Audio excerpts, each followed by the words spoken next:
चर्चाओं को आगे बढ़ाएंगे जो हमारे देश और देशवासियों की सकारात्मक प्रेरणाओं और सामूहिक प्रयासों से जुड़ी होती है। आज हमारे पूज्य बापू महात्मा गांधी जी की पुण्यतिथि भी है। 30 जनवरी का ये दिन हमें बापू की शिक्षाओं की याद दिलाता है। अभी कुछ दिन पहले ही हमने गणतंत्र दिवस भी मनाया। दिल्ली में राजपथ पर हमने देश के शौर्य और सामर्थ्य की जो झांकी देखी, उसने सबको गर्व और उत्साह से भर दिया है। एक परिवर्तन जो आपने देखा होगा, अब गणतंत्र दिवस समारोह 23 जनवरी यानी नेताजी सुभाष चंद्र बोस की जन्म जयंती से शुरू होगा और 30 जनवरी तक यानी गांधी जी की पुण्यतिथि तक चलेगा। इंडिया गेट पर नेताजी की डिजिटल प्रतिमा भी स्थापित की गई है। इस बात का जिस प्रकार से देश ने स्वागत किया, देश के हर कोने से आनंद की जो लहर उठी, हर देशवासी ने जिस प्रकार की भावनाएं प्रकट की, उसे हम कभी भूल नहीं सकते हैं। साथियों, आजादी के अमृत महोत्सव में देश इन प्रयासों के जरिए अपने राष्ट्रीय प्रतीकों को पुनर्प्रतिष्ठित कर रहा है। हमने देखा कि इंडिया गेट के समीप अमर जवान ज्योति और पास में ही नेशनल वॉर मेमोरियल पर प्रज्वलित ज्योति को एक किया गया। इस भावुक अवसर पर कितने ही देशवासियों और शहीद परिवारों की आंखों में आंसू थे। नेशनल वॉर मेमोरियल में आजादी के बाद से शहीद हुए देश के सभी जाबाजों के नाम अंकित किए गए हैं। मुझे सेना के कुछ पूर्व जवानों ने पत्र लिखकर कहा है कि शहीदों की स्मृति के सामने प्रज्वलित हो रही अमर जवान ज्योति शहीदों की अमरता का प्रतीक है।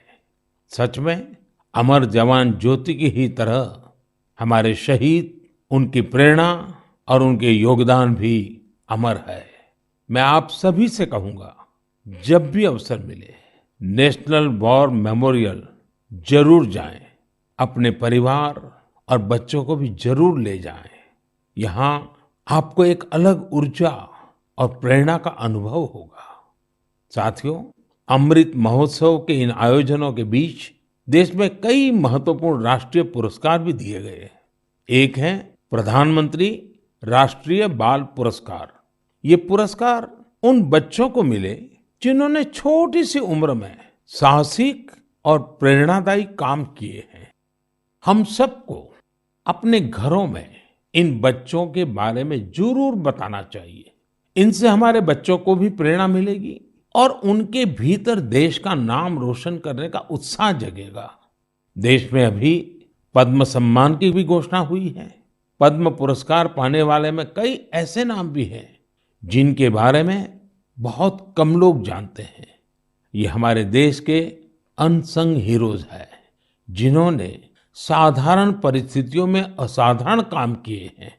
जैसे कि उत्तराखंड की बसंती देवी जी को पद्मश्री से सम्मानित किया गया है। बसंती देवी ने अपना पूरा जीवन संघर्षों के बीच जिया। कम उम्र में ही उनके पति का निधन हो गया था और वो एक आश्रम में रहने लगी। यहाँ रहकर उन्होंने नदी को बचाने के लिए संघर्ष किया और पर्यावरण के लिए असाधारण योगदान दिया। उन्होंने महिलाओं के सशक्तिकरण के लिए भी काफी काम किया है। इसी तरह मणिपुर की 77 साल की लौरेम्बम बिनो देवी दशकों से मणिपुर की लीबा टेक्सटाइल आर्ट का संरक्षण कर रही है। उन्हें भी पद्मश्री से सम्मानित किया गया है। मध्य प्रदेश के अर्जुन सिंह को बैगा आदिवासी नृत्य की कला को पहचान दिलाने के लिए पद्म सम्मान मिला है। पद्म सम्मान पाने वाले एक और व्यक्ति हैं श्रीमान अमाई महालिंगा नाइक। एक किसान है और कर्नाटका के रहने वाले हैं। इन्हें कुछ लोग टनल मैन भी कहते हैं। उन्होंने खेती में ऐसे ऐसे इनोवेशन किए हैं जिन्हें देखकर कोई भी हैरान रह जाए। इनके प्रयासों का बहुत बड़ा लाभ छोटे किसानों को हो रहा है। ऐसे और भी कई अनसंग हीरोज हैं जिन्हें देश ने उनके योगदान के लिए सम्मानित किया है। आप जरूर इनके बारे में जानने की कोशिश करिए। इनसे हमें जीवन में बहुत कुछ सीखने को मिलेगा। मेरे प्यारे देशवासियों, अमृत महोत्सव पर आप सब साथी मुझे ढेरों पत्र और मैसेज भेजते हैं, कई सुझाव भी देते हैं। इसी श्रृंखला में कुछ ऐसा हुआ है जो मेरे लिए अविस्मरणीय है। मुझे 1 करोड़ से ज्यादा बच्चों ने अपने मन की बात पोस्टकार्ड के जरिए लिखकर भेजी है। ये 1 करोड़ पोस्टकार्ड देश के अलग अलग हिस्सों से आए हैं, विदेश से भी आए हैं। समय निकालकर इनमें से काफी पोस्टकार्ड को मैंने पढ़ने का प्रयास किया है। इन पोस्टकार्ड्स में इस बात के दर्शन होते हैं कि देश के भविष्य के लिए हमारी नई पीढ़ी की सोच कितनी व्यापक और कितनी बड़ी है।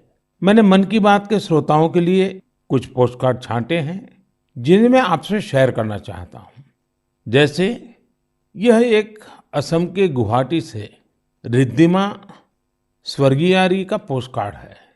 रिद्धिमा क्लास 7th की स्टूडेंट है और उन्होंने लिखा है कि वो आजादी के 100वें साल में एक ऐसा भारत देखना चाहती हैं जो दुनिया का सबसे स्वच्छ देश हो, आतंकवाद से पूरी तरह से मुक्त हो, 100% साक्षर देशों में शामिल हो, जीरो एक्सीडेंट कंट्री हो और सस्टेनेबल तकनीक से फूड सिक्योरिटी में सक्षम हो। रिद्धिमा, हमारी बेटियां जो सोचती हैं, जो सपने देश के लिए देखती हैं, वो तो पूरे होते ही हैं जब सबके प्रयास जुड़ेंगे।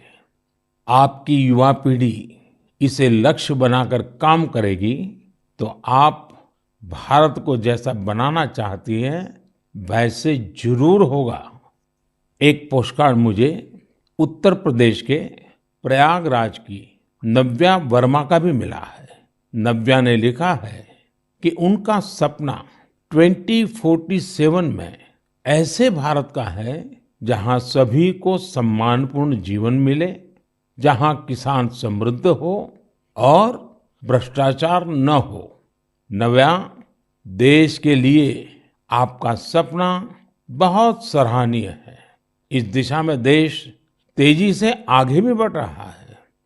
आपने भ्रष्टाचार मुक्त भारत की बात की। भ्रष्टाचार तो दीमक की तरह देश को खोखला करता है। उससे मुक्ति के लिए 2047 का इंतजार क्यों? ये काम हम सभी देशवासियों को, आज की युवा पीढ़ी को मिलकर करना है, जल्द से जल्द करना है। और इसके लिए बहुत जरूरी है कि हम अपने कर्तव्यों को प्राथमिकता दें। जहां कर्तव्य निभाने का एहसास होता है, कर्तव्य सर्वोपरि होता है, वहां भ्रष्टाचार फटक भी नहीं सकता। साथियों, एक और पोस्टकार्ड मेरे सामने है चेन्नई से मोहम्मद इब्राहिम का। इब्राहिम 2047 में भारत को रक्षा के क्षेत्र में एक बड़ी ताकत के रूप में देखना चाहते हैं। वो चाहते हैं कि चंद्रमा पर भारत का अपना रिसर्च बेस हो और मंगल पर भारत मानव आबादी को बसाने का काम शुरू करे। साथ ही इब्राहिम पृथ्वी को भी प्रदूषण से मुक्त करने में भारत की बड़ी भूमिका देखते हैं। इब्राहिम, जिस देश के पास आप जैसे नौजवान हो, उसके लिए कुछ भी असंभव नहीं है। साथियों, मेरे सामने एक और पत्र है मध्य प्रदेश के रायसेन में सरस्वती विद्या मंदिर में क्लास 10 की छात्रा भावना का। सबसे पहले तो मैं भावना को कहूंगा कि आपने जिस तरह अपने पोस्टकार्ड को तिरंगे से सजाया है वो मुझे बहुत अच्छा लगा। भावना ने क्रांतिकारी शिरीष कुमार के बारे में लिखा है। साथियों, मुझे गोवा से लॉरेंशियो परेरा का पोस्टकार्ड भी मिला है। ये क्लास 12 की स्टूडेंट है। इनके पत्र का भी विषय है आजादी के अनसंग हीरोज। मैं इसका हिंदी भावार्थ आपको बता रहा हूं। इन्होंने लिखा है, भिकाजी कामा भारतीय स्वतंत्रता संग्राम में शामिल रही सबसे बहादुर महिलाओं में से एक थी। उन्होंने बेटियों को सशक्त करने के लिए देश विदेश में बहुत से अभियान चलाए, अनेक प्रदर्शनियां लगाई। निश्चित तौर पर भीकाजी कामा स्वाधीनता आंदोलन की सबसे जाबाज महिलाओं में से एक थी। 1907 में उन्होंने जर्मनी में तिरंगा फहराया था। इस तिरंगे को डिजाइन करने में जिस व्यक्ति ने उनका साथ दिया था वो थे श्री श्यामजी कृष्ण वर्मा। श्री श्यामजी कृष्ण वर्मा जी का निधन 1930 में जेनेवा में हुआ था। उनकी अंतिम इच्छा थी कि भारत की आजादी के बाद उनकी अस्थियां भारत लाई जाए। वैसे तो 1947 में आजादी के दूसरे ही दिन उनकी अस्थियां भारत वापस लानी चाहिए थी, लेकिन ये काम नहीं हुआ। शायद परमात्मा की इच्छा होगी ये काम मैं करूं, और इस काम का सौभाग्य भी मुझे ही मिला। जब मैं गुजरात का मुख्यमंत्री था तो वर्ष 2003 में उनकी अस्थियां भारत लाई गई थी। श्यामजी कृष्ण वर्मा जी की स्मृति में उनके जन्म स्थान कच्छ के मांडवी में एक स्मारक का निर्माण भी हुआ है। साथियों, भारत की आजादी के अमृत महोत्सव का उत्साह केवल हमारे देश में ही नहीं है। मुझे भारत के मित्र देश क्रोएशिया से भी 75 पोस्टकार्ड मिले हैं। क्रोएशिया के जाग्रेब में school of applied arts and design के स्टूडेंट्स, उन्होंने ये 75 कार्ड्स भारत के लोगों के लिए भेजे हैं और अमृत महोत्सव की बधाई दी है। मैं आप सभी देशवासियों की तरफ से क्रोएशिया और वहां के लोगों को धन्यवाद देता हूं। मेरे प्यारे देशवासियों, भारत शिक्षा और ज्ञान की तपोभूमि रहा है। हमने शिक्षा को किताबी ज्ञान तक ही सीमित नहीं रखा, बल्कि इसे जीवन के एक समग्र अनुभव के तौर पर देखा है। हमारे देश की महान विभूतियों का भी शिक्षा से गहरा नाता रहा है। पंडित मदन मोहन मालवीय जी ने जहां बनारस हिंदू विश्वविद्यालय की स्थापना की, वहीं महात्मा गांधी ने गुजरात विद्यापीठ के निर्माण में अहम भूमिका निभाई। गुजरात के आणंद में एक बहुत ही प्यारी जगह है वल्लभ विद्यानगर। सरदार पटेल के आग्रह पर उनके 2 सहयोगियों भाई काका और भीखा भाई ने वहां युवाओं के लिए शिक्षा केंद्रों की स्थापना की। इसी तरह पश्चिम बंगाल में गुरुदेव रविंद्रनाथ टैगोर ने शांति निकेतन की स्थापना की। महाराजा गायकवाड़ भी शिक्षा के प्रबल समर्थकों में से एक थे। उन्होंने कई शिक्षण संस्थानों का निर्माण करवाया और डॉक्टर अंबेडकर और श्री अरबिंदो समेत अनेक विभूतियों को उच्च शिक्षा के लिए प्रेरित किया। ऐसे ही महानुभावों की सूची में एक नाम राजा महेंद्र प्रताप सिंह जी का भी है। राजा महेंद्र प्रताप सिंह जी ने एक टेक्निकल स्कूल की स्थापना के लिए अपना घर ही सौंप दिया था। उन्होंने अलीगढ़ और मथुरा में शिक्षा केंद्रों के निर्माण के लिए खूब आर्थिक मदद की। कुछ समय पहले मुझे अलीगढ़ में उनके नाम पर एक यूनिवर्सिटी की आधारशिला रखने का भी सौभाग्य प्राप्त हुआ। मुझे खुशी है कि शिक्षा के प्रकाश को जन जन तक पहुंचाने की वही जीवंत भावना भारत में आज भी कायम है। क्या आप जानते हैं कि इस भावना की सबसे सुंदर बात क्या है? वो ये है कि शिक्षा को लेकर ये जागरूकता समाज में हर स्तर पर दिख रही है। तमिलनाडु के त्रिपुर जिले के उदुमलपेट ब्लॉक में रहने वाली तायम्मल जी का उदाहरण तो बहुत ही प्रेरणादायी है। तायम्मल जी के पास अपनी कोई जमीन नहीं है। बरसों से इनका परिवार नारियल पानी बेचकर अपना गुजर बसर कर रहा है। आर्थिक स्थिति भले अच्छी ना हो, लेकिन तायम्मल जी ने अपने बेटे बेटी को पढ़ाने में कोई कसर बाकी नहीं छोड़ी थी। उनके बच्चे Chinnaveerampatti panchayat union middle school में पढ़ते थे। ऐसे ही एक दिन स्कूल में अभिभावकों के साथ मीटिंग में ये बात उठी कि कक्षाओं और स्कूल की स्थिति को सुधारा जाए, स्कूल इंफ्रास्ट्रक्चर को ठीक किया जाए। तायम्मल जी भी उस मीटिंग में थी। उन्होंने सब कुछ सुना। इसी बैठक में फिर चर्चा इन कामों के लिए पैसे की कमी पर आकर टिक गई।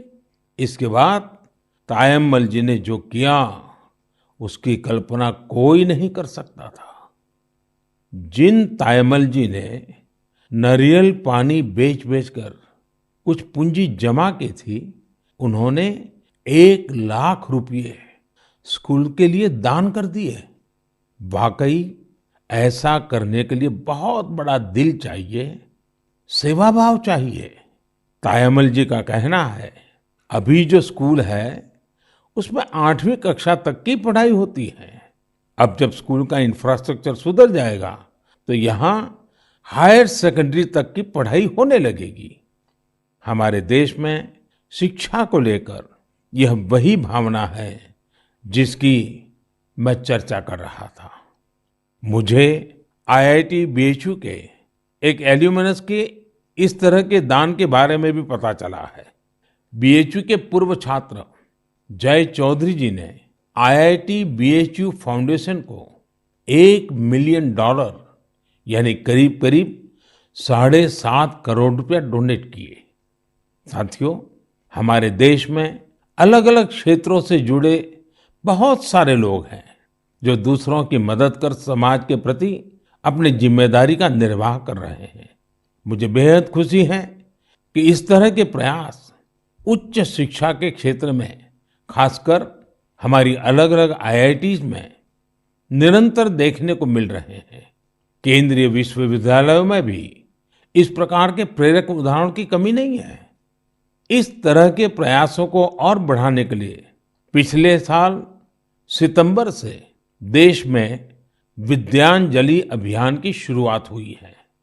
इसका उद्देश्य अलग अलग संगठनों, सीएसआर और निजी क्षेत्र की भागीदारी से देश भर के स्कूलों में शिक्षा की गुणवत्ता में सुधार लाना है।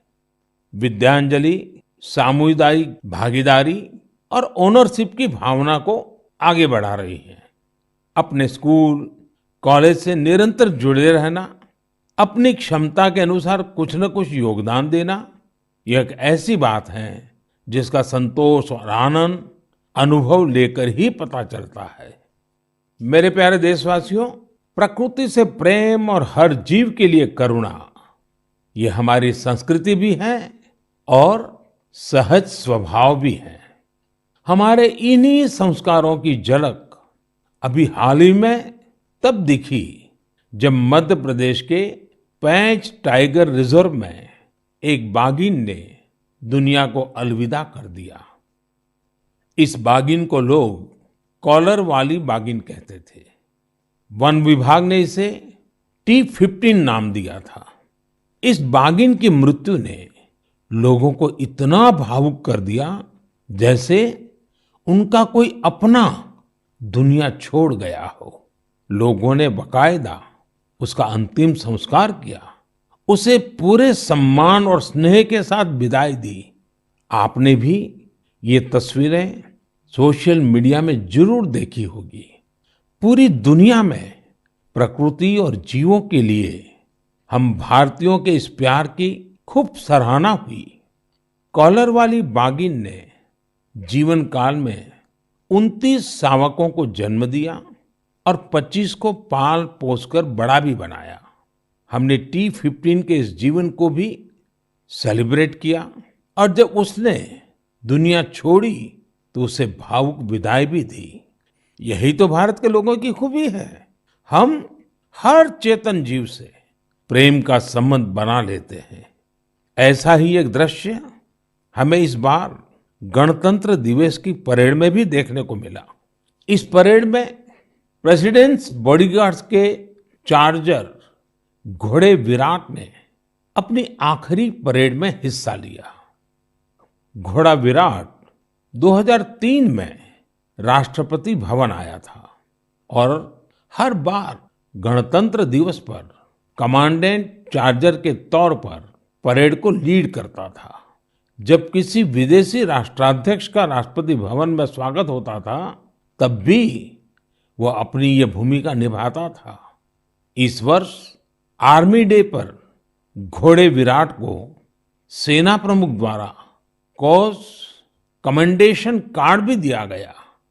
विराट की विराट सेवाओं को देखते हुए उसकी सेवानिवृत्ति के बाद उतने ही भव्य तरीके से उसे विदाई दी गई। मेरे प्यारे देशवासियों, जब एकनिष्ठ प्रयास होता है, नेक नियत से काम होता है, तो उसके परिणाम भी मिलते हैं। इसका एक बेहतरीन उदाहरण सामने आया है असम से।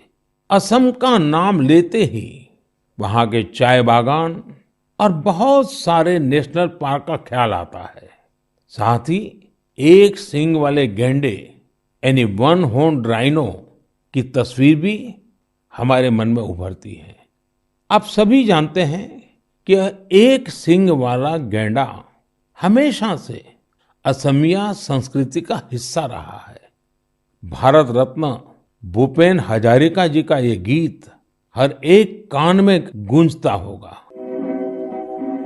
কাজিৰঙাৰ চিৰ সেউজ পৰিৱেশ হস্তি ব্যাঘ্ৰৰে বাস এক খড়গড় গড় পৃথিৱীয়ে চাই পক্ষীৰ সুদিয়া প্ৰকাশ মোৰ কাজিৰঙা নহয় যে বন্য। साथियों, इस गीत का जो अर्थ है वो बहुत सुसंगत है। इस गीत में कहा गया है, काजीरंगा का हरा भरा परिवेश, हाथी और बाघ का निवास, एक सींग वाले गैंडे को पृथ्वी देखे, पक्षियों का मधुर कलरव सुने। असम की विश्व प्रसिद्ध हथकरघा पर बुनी गई मूंगा और एरी की पोशाकों में भी गैंडों की आकृति दिखाई देती है। असम की संस्कृति में जिस गैंडे की इतनी बड़ी महिमा है, उसे भी संकटों का सामना करना पड़ता था। वर्ष 2013 में 37 और 2014 में 32 गैंडों को तस्करों ने मार डाला था। इस चुनौती से निपटने के लिए पिछले 7 वर्षों में असम सरकार के विशेष प्रयासों से गैंडों के शिकार के खिलाफ एक बहुत बड़ा अभियान चलाया गया। पिछले 22 सितंबर को वर्ल्ड राइनो डे के मौके पर तस्करों से जब्त किए गए 2400 से ज्यादा सींगों को जला दिया गया था। यह तस्करों के लिए एक सख्त संदेश था। ऐसे ही प्रयासों का नतीजा है कि अब असम में गैंडों के शिकार में लगातार कमी आ रही है। जहां 2013 में 37 गैंडे मारे गए थे, वहीं 2020 में 2 और 2021 में सिर्फ 1 गैंडे के शिकार का मामला सामने आया है। मैं गैंडों को बचाने के लिए असम के लोगों के संकल्प की सराहना करता हूं। साथियों, भारतीय संस्कृति के विविध रंगों और आध्यात्मिक शक्ति ने हमेशा से दुनिया भर के लोगों को अपनी ओर खींचा है। अगर मैं आपसे कहूं कि भारतीय संस्कृति अमेरिका, कनाडा, दुबई, सिंगापुर, पश्चिमी यूरोप और जापान में बहुत ही लोकप्रिय है, तो ये बात आपको बहुत सामान्य लगेगी, आपको कोई हैरानी नहीं होगी। लेकिन अगर ये कहूं कि भारतीय संस्कृति का लैटिन अमेरिका और साउथ अमेरिका में भी बड़ा आकर्षण है, तो आप एक बार जरूर सोच में पड़ जाएंगे। मैक्सिको में खादी को बढ़ावा देने की बात हो या फिर ब्राजील में भारतीय परंपराओं को लोकप्रिय बनाने का प्रयास, मन की बात में हम इन विषयों पर पहले चर्चा कर चुके हैं। आज मैं आपको अर्जेंटीना में फहरा रहे भारतीय संस्कृति के परचम के बारे में बताऊंगा। अर्जेंटीना में हमारी संस्कृति को बहुत पसंद किया जाता है। 2018 में मैंने अर्जेंटीना की अपनी यात्रा के दौरान योग के कार्यक्रम में योगा फॉर पीस में हिस्सा लिया था। यहाँ अर्जेंटीना में एक संस्था है, हस्तिनापुर फाउंडेशन। आपको सुनकर के आश्चर्य होता है ना, कहाँ अर्जेंटीना, और वहां भी हस्तिनापुर फाउंडेशन, यह फाउंडेशन अर्जेंटीना में भारतीय वैदिक परंपराओं के प्रसार में जुटा है। इसकी स्थापना 40 साल पहले एक मैडम प्रोफेसर एडा एल्ब्रेट ने की थी। आज प्रोफेसर एडा एल्ब्रेट 90 वर्ष की होने जा रही है। भारत के साथ उनका जुड़ाव कैसे हुआ, ये भी बहुत दिलचस्प है। जब वो 18 साल की थी, तब पहली बार भारतीय संस्कृति की शक्ति से उनका परिचय हुआ। उन्होंने भारत में काफी समय भी बिताया, भगवत गीता और उपनिषदों के बारे में गहराई से जाना। आज हस्तिनापुर फाउंडेशन के 40,000 से अधिक सदस्य हैं और अर्जेंटीना एवं अन्य लैटिन अमेरिकी देशों में इसकी करीब 30 शाखाएं हैं। हस्तिनापुर फाउंडेशन ने स्पेनिश भाषा में 100 से अधिक वैदिक और दार्शनिक ग्रंथ भी प्रकाशित किए हैं। इनका आश्रम भी बहुत मनमोहक है। आश्रम में 12 मंदिरों का निर्माण कराया गया है, जिनमें अनेक देवी देवताओं की मूर्तियां हैं। इन सब के केंद्र में एक ऐसा मंदिर भी है जो अद्वैतवादी ध्यान के लिए बनाया गया है। साथियों, ऐसे ही सैकड़ों उदाहरण यह बताते हैं हमारी संस्कृति हमारे लिए ही नहीं बल्कि पूरी दुनिया के लिए एक अनमोल धरोहर है। दुनिया भर के लोग उसे जानना चाहते हैं, समझना चाहते हैं, जीना चाहते हैं। हमें भी पूरी जिम्मेदारी के साथ अपनी सांस्कृतिक विरासत को खुद अपने जीवन का हिस्सा बनाते हुए सब लोगों तक पहुंचाने का प्रयास करना चाहिए। मेरे प्यारे देशवासियों, मैं अब आपसे और खासकर अपने युवाओं से एक प्रश्न करना चाहता हूं। आप सोचिए, आप एक बार में कितने पुशअप कर सकते हैं? मैं जो आपको बताने वाला हूं वो निश्चित रूप से आपको आश्चर्य से भर देगा। मणिपुर में 24 साल के युवा थोना ओजम निरंजॉय सिंह ने 1 मिनट में 109 पुशअप्स का रिकॉर्ड बनाया है। निरंजॉय सिंह के लिए रिकॉर्ड तोड़ना कोई बात नहीं है। इससे पहले भी उन्होंने 1 मिनट में एक हाथ से सबसे ज्यादा नकल पुशअप्स का रिकॉर्ड बनाया था। मुझे पूरा विश्वास है कि निरंजॉय सिंह से आप प्रेरित होंगे और फिजिकल फिटनेस को अपने जीवन का हिस्सा बनाएंगे। साथियों, आज मैं आपके साथ लद्दाख की एक ऐसी जानकारी साझा करना चाहता हूं जिसके बारे में जानकर आपको जरूर गर्व होगा। लद्दाख को जल्द ही एक शानदार ओपन सिंथेटिक ट्रैक और एस्ट्रो टर्फ फुटबॉल स्टेडियम की सौगात मिलने वाली है। यह स्टेडियम 10,000 फीट से अधिक की ऊंचाई पर बन रहा है और इसका निर्माण जल्द पूरा होने वाला है। लद्दाख का यह सबसे बड़ा ओपन स्टेडियम होगा जहां 30,000 दर्शक एक साथ बैठ सकेंगे। लद्दाख के इस आधुनिक फुटबॉल स्टेडियम में 8 लेन वाला एक सिंथेटिक ट्रैक भी होगा। इसके अलावा यहाँ 1,000 बेड वाले एक हॉस्टल की सुविधा भी होगी। आपको ये जानकर भी अच्छा लगेगा कि इस स्टेडियम को फुटबॉल की सबसे बड़ी संस्था फीफा ने भी सर्टिफाई किया है। जब भी स्पोर्ट्स का ऐसा कोई बड़ा इंफ्रास्ट्रक्चर तैयार होता है तो यह देश के युवाओं के लिए बेहतरीन अवसर लेकर आता है। साथ साथ जहां ये व्यवस्था होती है वहां भी देश भर के लोगों का आना जाना होता है, टूरिज्म को बढ़ावा मिलता है और रोजगार के अनेक अवसर पैदा होते हैं। इस स्टेडियम का भी लाभ लद्दाख के हमारे अनेकों युवाओं को होगा। मेरे प्यारे देशवासियों, मन की बात में इस बार भी हमने अनेक विषयों पर बात की। एक विषय और है जो इस समय सबके मन में है और वो है कोरोना का। कोरोना की नई वेव से भारत बहुत सफलता के साथ लड़ रहा है। ये भी गर्व की बात है कि अब तक करीब करीब 4.5 करोड़ बच्चों ने कोरोना वैक्सीन की डोज ले ली है। इसका मतलब यह हुआ कि 15 से 18 साल की आयु वर्ग के लगभग 60% यूथ ने 3 से 4 हफ्ते में ही टीके लगवा लिए हैं। इससे न केवल हमारे युवाओं की रक्षा होगी, बल्कि उन्हें पढ़ाई जारी रखने में भी मदद मिलेगी। एक और अच्छी बात ये भी है कि 20 दिन के भीतर ही 1 करोड़ लोगों ने प्रिकॉशन डोज भी ले ली है। अपने देश की वैक्सीन पर देशवासियों का ये भरोसा हमारी बहुत बड़ी ताकत है। अब तो कोरोना संक्रमण के केस भी कम होने शुरू हुए हैं। ये बहुत सकारात्मक संकेत है। लोग सुरक्षित रहें, देश की आर्थिक गतिविधियों की रफ्तार बनी रहे, हर देशवासी की यही कामना है। और आप तो जानते ही हैं, मन की बात में कुछ बातें मैं कहे बिना रह ही नहीं सकता हूं। जैसे स्वच्छता अभियान को हमें भूलना नहीं है, सिंगल यूज प्लास्टिक के खिलाफ अभियान को हमें और तेजी लानी जरूरी है।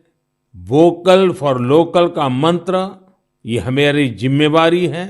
हमें आत्मनिर्भर भारत अभियान के लिए जी जान से जुटे रहना है। हम सबके प्रयास से ही देश विकास की नई ऊंचाइयों पर पहुंचेगा। इसी कामना के साथ मैं आपसे विदा लेता हूं। बहुत बहुत धन्यवाद।